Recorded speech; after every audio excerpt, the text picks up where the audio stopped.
725,000 humans were killed by a single animal last year. Not sharks, not bears, not snakes, not other humans. A female, smaller than a grain of rice, with a 14-day lifespan. You are about to watch one of them live her entire life, from the second she hatches to the second she dies. You're going to be standing inside her nursery the whole time. You wake up in water. Warm, slow, stagnant water. The walls around you are plastic and curved and stained green with algae. You are inside a rain barrel in someone's backyard. The surface of the water is 20 feet above your head, and there is light coming through it like a stained glass ceiling. You look up. Floating on the underside of that ceiling is a structure the size of a fishing boat. 200 dark capsules, glued edge to edge, packed in a tight raft. Eggs. One of them is twitching. And right now, 200 of her sisters are asleep on the surface tension above you, waiting to hatch. The first capsule splits. Something falls out of the bottom. It looks like a comma made of glass. A long, curved body, a fat head, and a thin tube sticking up from its tail. That is her. That is the deadliest animal on Earth, 20 seconds old, falling toward you through the water. She doesn't sink. She doesn't swim. She wriggles. Tail up, head down, hanging from the surface by that tube. The tube is called a siphon. We'll come back to that. Most people don't believe this fact when they hear it. Hold on to it for a minute. She is now in what entomologists call the larval stage, the wriggler. She will stay this way for about a week, hanging upside down from the ceiling of her own world, filtering bacteria out of the water with brushes around her mouth.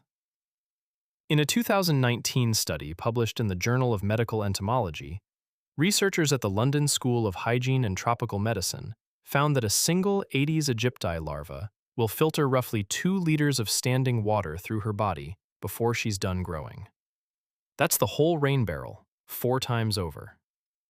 The water gets clearer as she eats, which means you can see further, which means you can see what's coming. Something long and segmented just slid out from behind a leaf at the bottom of the barrel. It is twice her size. It has 6 legs folded under its body and a mask of hinged jaws covering its face. It is a dragonfly nymph, and it has just locked onto her. She doesn't see it. She's hanging from the ceiling, breathing, eating. The nymph drifts closer. The jaws unfold. They shoot forward on a hinge like a loaded crossbow, and miss her by about an inch.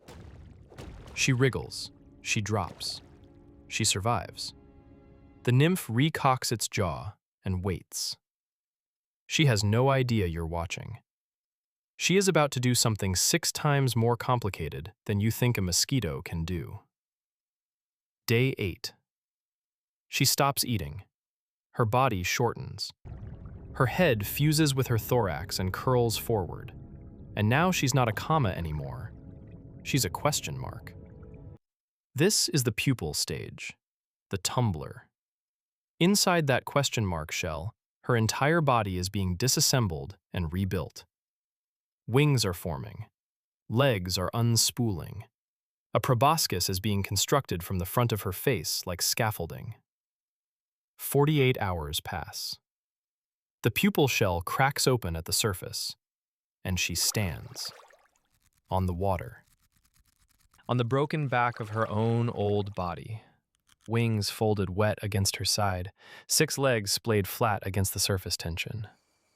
She balances there for 90 seconds, drying. And then she lifts off. You follow her. The water releases you. You don't look back. She flies up through the open top of the rain barrel and out into the dusk. There is a column of males waiting in the air above the lawn, hovering in a mating swarm, and she flies straight through it.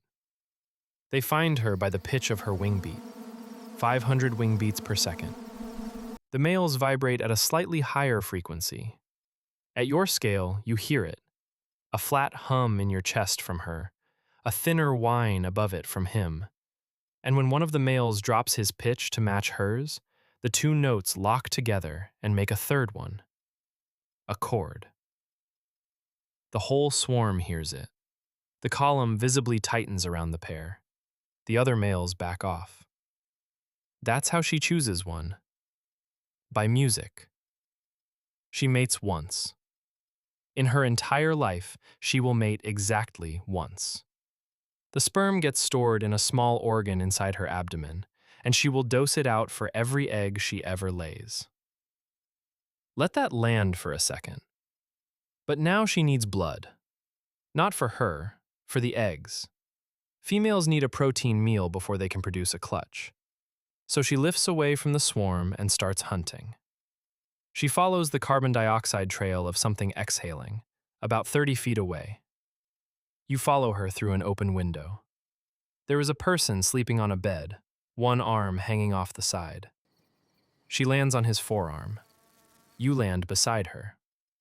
This is the part nobody tells you. What looks like a single needle on her face is not a needle.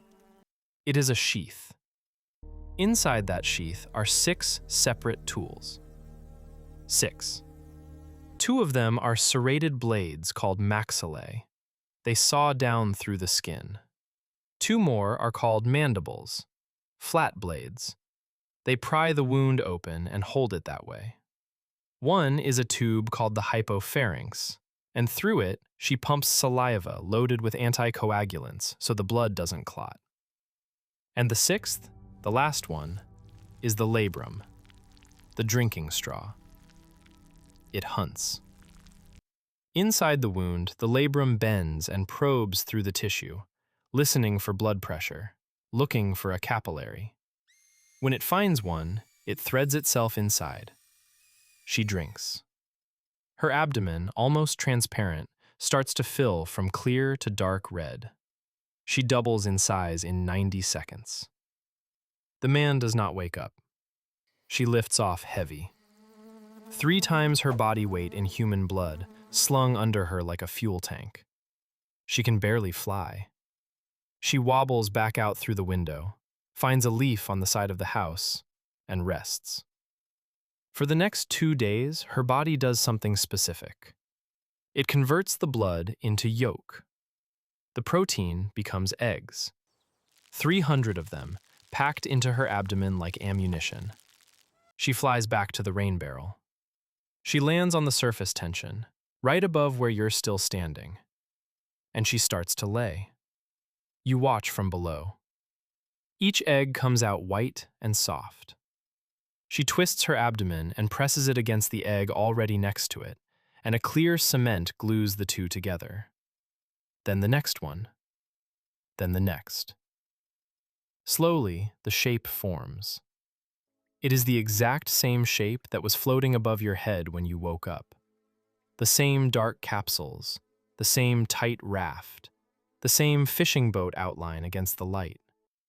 She is rebuilding the ceiling you were born under. 200 of her daughters are now floating on the ceiling of your world, waiting to hatch. She is full. She is heavy. She is carrying something she shouldn't be. Inside her salivary glands, something else is hitching a ride. Single-celled parasites called plasmodium. They came from the man she fed on, or the one before him. The next person she bites will get them too. The man on the bed doesn't know yet. He will in about 10 days. She dies at 14 days. Not violently, just finished. Her wings get ragged. Her flight muscles fail. She lands on the rim of the barrel one evening and doesn't take off again. Her legs fold. Her wings, frayed at the edges now, settle down against her back one last time. The faint whine of her wing beat stops. A ripple runs out from her body across the water and disappears. You watch her from the water below. The new larvae from her last clutch are already wriggling around your ankles. Now pull back. There is a saucer under a plant on someone's windowsill. There is a clogged gutter on someone's roof. There is a forgotten kiddie pool, a tire in a yard, a dog bowl left out. Each one is a rain barrel. Each one is a nursery. Each one is running this exact 14-day cycle right now while you are listening to this. The CDC estimates there are over 3,000 species of mosquito on Earth, and the females of about 100 of them feed on humans. Together, they kill more humans every year than every other animal combined. More than every war currently being fought. More than every car crash in the United States, 10 times over. You're going to want to remember this the next time you empty a plant saucer. You wake up in your bed, normal size. The window is open. There is a faint, high-pitched whine somewhere above your head, and you can't tell which side of the room it's coming from. She lived 2 weeks. She killed more people this year than every war on Earth. And in the saucer under the plant on your windowsill, the next one is already hatching.